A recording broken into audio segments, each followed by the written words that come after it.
That's your truth. That's my truth. How could you tell me, but this is my truth, right? I know what my truth is, right? All these lines that we live with. And then, you also said one other one, which was what? You said choice. Choice. Choice is my God, right? I can do whatever I want to do with my body, my life, my this, my that. Okay, cool. Like a libertarian type of a position to take where as long as you do your thing, don't bother me, we should be happy, right?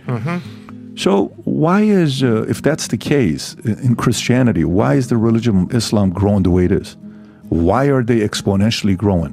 Why is it that, God forbid you say anything about them, you have to be careful? I mean, we had Bishop Marmari here. He flew in from Australia to be on a podcast. A Syrian man. I had Georgienko here. Georgienko, you and him did a phenomenal podcast together. And we had a panel of 4 Assyrians, right? Vinny, a Syrian, myself, George, and Bishop Marmari. He gets up there and he says, let me tell you the difference between your prophet and my prophet, right? And he explains Muhammad against, Jesus. Goes back and preaches. A young boy shows up to the church, grabs a knife, stabs his eye, and he's blind. He's gone. He lost his eye, right? Why do you not hear stories when people make fun of Christianity and Jesus? You don't hear stories like that. Why is the fact that when someone in Hollywood becomes a Christian, they're demonized, they lose jobs, and they're publicly praying?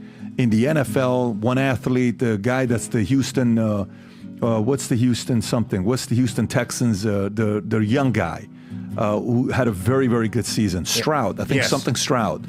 He says, I want to thank Jesus Christ. ABC cuts that part, right? Then they show everything about the interview except the part that he thanked Jesus Christ.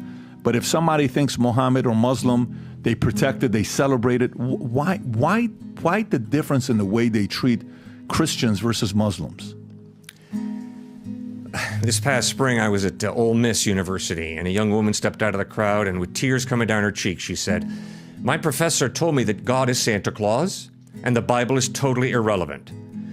So there has been an incredible leaning towards secularism in the faculty on the major university campuses around this country. And it has had horrible consequences, as Christians' faith has been minimized, ridiculed by some of the most intelligent people in this culture, our university professors. Now, there are many tremendous Christian faculty, and I get to meet them regularly. But there has been a all-out pedal-to-the-metal war against faith in Christ. It's been pictured as arcane, ignoramus would follow it, science is the way to go. And the whole issue of science and faith, that's a straw man. Science and faith don't contradict each other. Faith is answering the question, who created? And science is answering the question, what's the process that goes on in creation in nature? There's no contradiction. And yet even that has been used to minimize the Christian position. Good gracious, Charles Darwin, one of his best friends was a guy named Asa Gray, who was a botanist and who taught at Harvard University.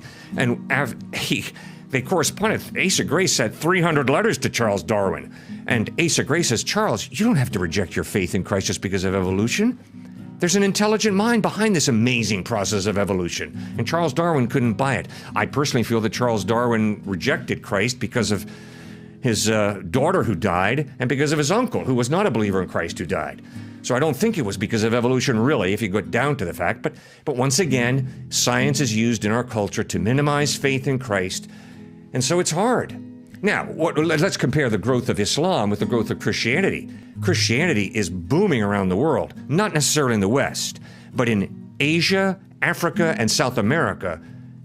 Faith in Christ is growing like leaps and bounds. That's why when all these new atheists say, oh, religion is on its way out, that's baloney. Not only is Islam growing, Christianity is growing. Christianity is still the largest religion in the world.